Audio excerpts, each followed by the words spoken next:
ಸ್ವಲ್ಪ traffic clear ಮಾಡ್ಕೊಡ್ರಪ್ಪ ಅಣ್ಣಯ್ಯ.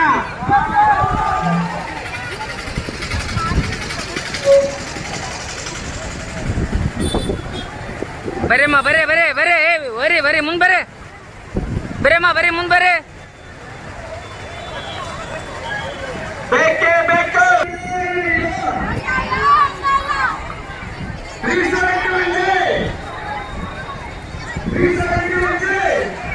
ನಮ್ಮ ಹಕ್ಕು ಬೇಕೇ ಬೇಕು. ಬೇಕೇ ಬೇಕು.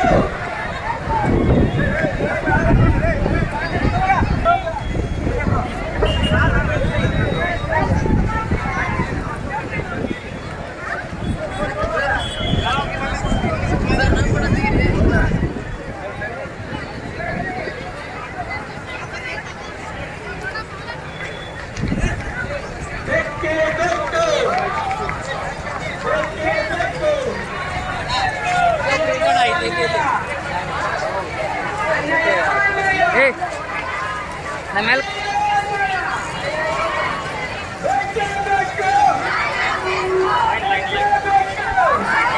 ಈ ಕಡೆ ಬರ್ರಿ, ಅರ್ಥ ಬರ್ರಿ.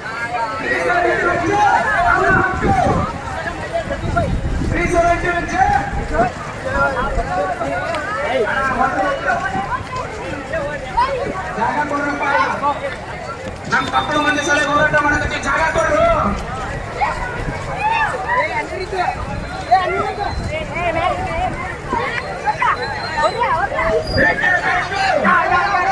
ಬೇಕೇ ಬೇಕು.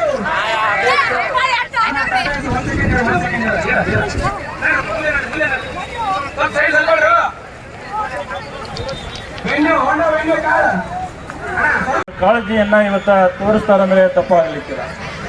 ಹಾಗೆ ಇವತ್ತ ಬಹಳ ದಿವಸದ ಕನಸು ನಮಗೆ ನನಸಾಗಿರ್ತಕ್ಕಂಥದ್ದನ್ನು ನಾವೆಲ್ಲರೂ ಕೂಡ ಖುಷಿಯಲ್ಲಿ ಇದ್ದೇವೆ. ಆದರೆ ಸರ್ಕಾರ, ಯಾವುದೇ ಸರ್ಕಾರ ಆಡಳಿತಕ್ಕೆ ಬಂದರೆ ಕೂಡ ಅದು ಸಮರ್ಪಕವಾಗಿ ಅನುಷ್ಠಾನ ಆಗ್ತಾ ಇಲ್ಲ. ಅಲ್ಲಿ ಒಬ್ಬರು ಏನಿವತ್ತ ಉಪಸಮಿತಿಯ ಇವತ್ತ ಕ್ಯಾಬಿನೆಟ್ ಉಪಸಮಿತಿಯನ್ನ ಮಾಡ್ತಾರೆ. ಆ ಉಪಸಮಿತಿಯ ಅಧ್ಯಕ್ಷರು ಆಗ್ತಾರೆ, ಅದಕ್ಕೆ ಕಾರ್ಯದರ್ಶಿಗಳಿರ್ತಾರೆ. ಇವತ್ತೇನು ನೇಮಕಾತಿ ಆಗ್ತಕ್ಕಂಥ ಸಂದರ್ಭದಲ್ಲಿ ಅದು ಇವತ್ತು ಅನುಷ್ಠಾನ ಆಗ್ತಾ ಇಲ್ಲ. ಆ ಕಾರಣಕ್ಕಾಗಿ ಇವತ್ತು ಎಲ್ಲರೂ ಹೋರಾಟವನ್ನು ಮಾಡ್ತಕ್ಕಂಥ ಇವತ್ತು ಸಂದರ್ಭ ನಮಗೆ ಬಂದಿದೆ ಅಂದರೆ ತಪ್ಪಾಗಲಿಕ್ಕಿಲ್ಲ. ಈ ಜಿಲ್ಲಾ ವಕೀಲರ ಅಸೋಸಿಯೇಷನ್ ಅಧ್ಯಕ್ಷರ ಅಂತ ಮಾನ್ಯ ಅಣಿವಿಯವ್ರನ್ನು ನಾನು ಸ್ವಾಗತವನ್ನು ಮಾಡ್ತೇನೆ. ಹಾಗೆ ಇವತ್ತು ರಜಾಕ್ ಅವರು ಸವಿಸ್ತಾರವಾಗಿ ಮಾತಾಡಿದ್ದಾರೆ. ಏನಿವತ್ತು ನಮಗೆ ಆರ್ಟಿಕಲ್ 371J ಸಿಕ್ಕಂತ ಸಂದರ್ಭದಲ್ಲಿ ಇವತ್ತ ಕಾಯ್ದೆಯನ್ನ ರೂಪಿಸ್ತಕ್ಕಂಥ ಸಂದರ್ಭದಲ್ಲಿ ಅವರು ಫುಲ್ಲಿ ಇನ್ವಾಲ್ವ್ಮೆಂಟ್ ಇರ್ತಕ್ಕಂಥ ಒಬ್ಬ ವ್ಯಕ್ತಿ. ಹಾಗಾಗಿ ಎಲ್ಲ ಸಾಧಕ ಬಾಧಕಗಳನ್ನ ಗೊತ್ತಿರ್ತಕ್ಕಂಥ ಒಬ್ಬ ವ್ಯಕ್ತಿ ಇವತ್ತ ಈ ಒಂದು ಹೋರಾಟದ ಮುಂಚೂಣಿಯಲ್ಲಿ ಬಂದಿರತಕ್ಕಂಥದಕ್ಕೆ ನಾವೆಲ್ಲರೂ ಕೂಡ ಅವ್ರನ್ನ ಅಭಿನಂದಿಸೋಣ ಅಂತ ಅವ್ರು ಹೇಳಿದ್ರು. ಇಂದಿನ ಭಾರತೀಯ ಜನತಾ ಪಕ್ಷ ಆಡಳಿತದಲ್ಲಿದ್ದಂಥ ಸಂದರ್ಭದಲ್ಲಿ ಬೇಕೇ ಬೇಕು. ಬೇಕೇ ಬೇಕು. ಅಯ್ಯಯ್ಯೋ ಅಯ್ಯಯ್ಯೋ ಅಯ್ಯಯ್ಯೋ ಅಯ್ಯಯ್ಯೋ ಬೇಕೇ ಬೇಕು. ಬೇಕೇ ಬೇಕು. 371 ಜಾರಿಯಾಗಲಿ, ಜಾರಿಯಾಗಲಿ. 371J ಜಾರಿಯಾಗಲಿ, ಜಾರಿಯಾಗಲಿ, ಜಾರಿಯಾಗಲಿ. ಎರಡು ಲೈನ್ ಬರ್ರಿ, ಎರಡು ಲೈನ್ ಈ ಕಡೆ, ಎಡಗಡೆ ಬರ್ರಿ.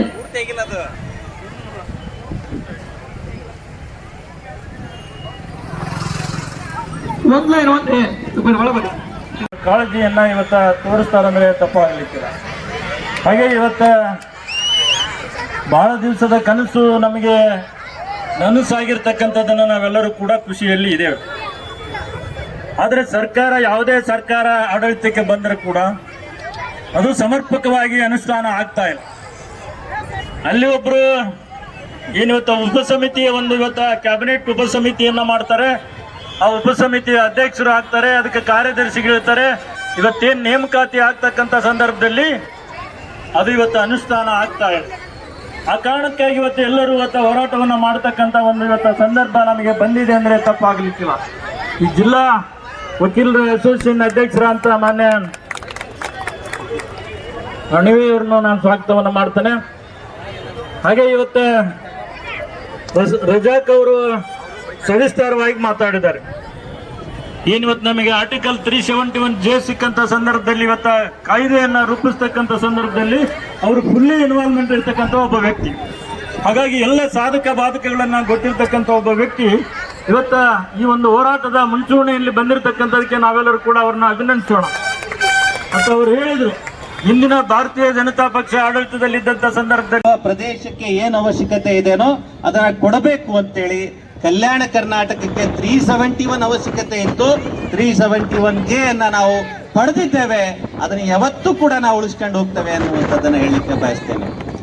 ಯಾರು ಇದನ್ನ ವಿರೋಧ ಮಾಡ್ತಾ ಇದ್ದಾರೆ ಅವರಿಗೆ ನಾನು ಹೇಳಲಿಕ್ಕೆ ಬಯಸ್ತೇನೆ, ನಾವು ಕಲ್ಯಾಣ ಕರ್ನಾಟಕದ ಜನತೆ ಈ ದೇಶದ ಸಂವಿಧಾನವನ್ನ ತಿದ್ದುಪಡಿ ಮಾಡಿ ಆ ಸಂವಿಧಾನದ ಒಂದು ಭಾಗ ಕಲ್ಯಾಣ ಕರ್ನಾಟಕದ 6 ಜಿಲ್ಲೆಗಳ ಹೆಸರನ್ನ ಸೇರಿಸಿರ್ತಕ್ಕಂಥ ಶಕ್ತಿ ನಮಗಿದೆ. ಅದನ್ನ ಯಾರಿಂದನೂ ಕೂಡ ಕಸಿದುಕೊಳ್ಳಕ್ಕೆ ನಾವು ಅವಕಾಶ ಕೊಡೋದಿಲ್ಲ ಅನ್ನುವಂಥ ಎಚ್ಚರಿಕೆಯನ್ನ ಯಾರು ವಿರೋಧ ಮಾಡ್ತಾ ಇದ್ದಾರೆ ಅವರಿಗೆ ನಾನು ಹೇಳಲಿಕ್ಕೆ ಬಯಸ್ತೇನೆ. ವಿರೋಧ ಇವತ್ತು ಪ್ರಾರಂಭ ಆಗಿರುವಂತದ್ದಲ್ಲ, ಇದು ಯಾವತ್ತು ಅನುಷ್ಠಾನ ಆಯ್ತು ಅವತ್ತಿನಿಂದನೇ ವಿರೋಧ ಪ್ರಾರಂಭ ಆಗಿರ್ತಕ್ಕಂಥದ್ದು. ಒಂದಿಲ್ಲ ಒಂದು ಹಂತದಲ್ಲಿ, ಒಂದಿಲ್ಲ ಒಂದು ಕಡೆ ಇದನ್ನ ವಿರೋಧ ಮಾಡ್ತಕ್ಕಂಥ ಶಕ್ತಿ ಈ ರಾಜ್ಯದಲ್ಲಿ ಹುಟ್ಟಿಕೊಂಡಿದ್ದಾವೆ. ಅದನ್ನ ಪ್ರತಿಭಟಿಸ್ತಕ್ಕಂಥ ಕೆಲಸ ನಾವು ಮಾಡಬೇಕಾದಂತ ಅವಶ್ಯಕತೆ ಇದೆ. ಮೊಟ್ಟ ಮೊದಲನೇ ಬಾರಿಗೆ 2014ರಲ್ಲಿ KLE ಎಜುಕೇಶನ್ ಸೊಸೈಟಿ ಬೆಳಗಾವದವರು ನಮ್ಮ ವಿರುದ್ಧ ಸ್ಟೇಯನ್ನ ತಗೊಂಡ್ರು. ನಾವು ನಮ್ಮ ಮೆಡಿಕಲ್ ಕಾಲೇಜ್ನಲ್ಲಿ 371J ಮೀಸಲಾತಿ ಕೊಡೋದಿಲ್ಲ ಅಂತೇಳಿ ಆ ಬೆಳಗಾವದವರು ನಮ್ಮ ವಿರುದ್ಧ ಸ್ಟೇ ತಗೊಂಡ್ರು. ಅವತ್ತಿನಿಂದ ಪ್ರತಿರೋಧ ನಮಗೆ ಪ್ರಾರಂಭ ಆಗಿರ್ತಕ್ಕಂಥದ್ದು. ಅದರ ನಂತರ JSS ಮೆಡಿಕಲ್ ಕಾಲೇಜು ಮೈಸೂರು ಅವರು ಕೂಡ ಹೈಕೋರ್ಟ್ ನಲ್ಲಿ ನಮ್ಮ ವಿರುದ್ಧ ಒಂದು ಸ್ಟೇಯನ್ನ ತಗೊಂಡ್ರು. ಯಾವುದೋ ಒಂದು ತಾಂತ್ರಿಕ ನೆಪವನ್ನ ಒಡ್ಡಿ ನಾವು ಮೀಸಲಾತಿ ಕೊಡೋದಿಲ್ಲ ಅಂತೇಳಿ ಸ್ಟೇಯನ್ನ ತಗೊಂಡ್ರು. ಅದರ ನಂತರ ಮಣಿಪಾಲ್ ಯೂನಿವರ್ಸಿಟಿಯವರು, ಮಂಗಳೂರಿನಲ್ಲಿ ಇರತಕ್ಕಂಥ ಮಣಿಪಾಲ್ ಯೂನಿವರ್ಸಿಟಿಯವರು ಕೂಡ 371Jಗೆ ವಿರುದ್ಧವಾಗಿ ಅವರು ಕೂಡ ಒಂದು ಸ್ಟೇಯನ್ನ ತಗೊಂಡ್ರು. ಅದು ಎಲ್ಲಿವರೆಗೆ ಮುಂದುವರಿತಂದ್ರೆ ರಾಯಚೂರಿನಲ್ಲಿರುವಂತಹ ನವೋದಯ ಮೆಡಿಕಲ್ ಕಾಲೇಜ್ನವರು ನಾವು 371 ಕೊಡೋದಿಲ್ಲ ಅಂತೇಳಿ ಹೈಕೋರ್ಟ್ಲಿಂದ ಒಂದು ಆದೇಶನೇ ಪಡ್ಕೊಂಡ್ಬಿಟ್ರು. ಅಂದ್ರೆ ನಾವು ಬೆಳಗಾವಿ ಮಾಡಿದವ್ರನ್ನ ಬಿಟ್ಟಿವಿ, ಮೈಸೂರು ಮಾಡಿದವ್ರನ್ನ ಬಿಟ್ಟಾಗ ಅವರಿಗೆ ಶಕ್ತಿ ಬಂತು, ರಾಯಚೂರಿಗೆ ಬಂದು ಬಿಟ್ರು. ನಾಳೆ ನಿಮ್ಮೂರಲ್ಲಿ ಬರಬಹುದು, ನಾಳೆ ಕಲಬುರಗಿಯಲ್ಲಿ ಬರಬಹುದು. ಶಕ್ತಿಗಳು, ವಿರೋಧ ಶಕ್ತಿಗಳು ಕೇವಲ ಬೆಂಗಳೂರಿನಲ್ಲಿ ಇದಾವೆ ಅಂತ ತಿಳ್ಕೊಬೇಡ್ರಿ, ನಮ್ಮ ಪಕ್ಕದಲ್ಲಿ ಕೂಡ ಇದ್ದಾವೆ. ನಮ್ಮ ಜೊತೆಗಿದ್ದು ನಮಗೆ ಚೂರಿ ಆಗ್ತಕ್ಕಂತ ಶಕ್ತಿಗಳು ಬಹಳಷ್ಟು ಇದ್ದಾವೆ. ನಮ್ಮ ಜೊತೆಗಿದ್ದಂಗೆ ಕಾಣಿಸ್ತಾರೆ, ಆದ್ರೆ ನಮಗೆ ಚೂರಿ ಆಗ್ತಕ್ಕಂತ ಕೆಲಸಗಳು ನಡೀತಾವೆ. ಆ ಕಾರಣಕ್ಕಾಗಿ ನಾವು ಹೋರಾಟವನ್ನ ಹಮ್ಮಿಕೊಂಡಿರ್ತಕ್ಕಂಥದ್ದು. ಕಳೆದ ಇದು ಅಲ್ಲಿಗೆ ಮುಕ್ತಾಯ ಆಗಿಲ್ಲ.